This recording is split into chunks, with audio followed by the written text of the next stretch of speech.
mchinjiko pande upenyu, Yesu atinditarise, pasine fumangezwe nando, pamberindo na zakanaka.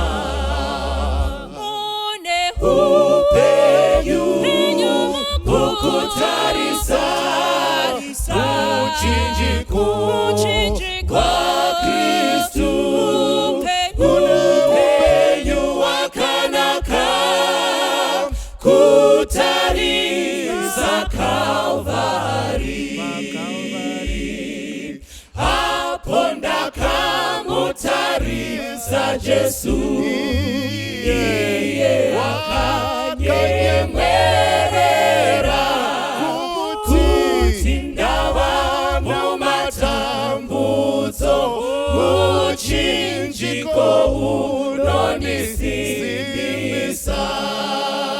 Mune upenyu mukutarisa, mchinjiko kwa Kristu, upenyu wakanaka,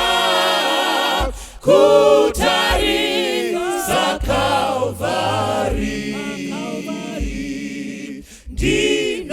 Ndinozotarisa mchinjiko, ndosimbira muchinjiko, hakuna anozoputsika, anosimbira simba redenga.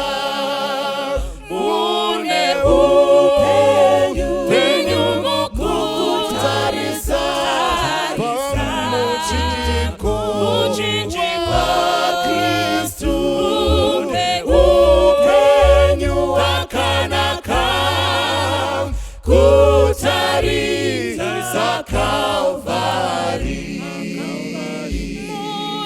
Upenyu mukutarisa, mchinjiko kwa Kristu, upenyu wakanaka,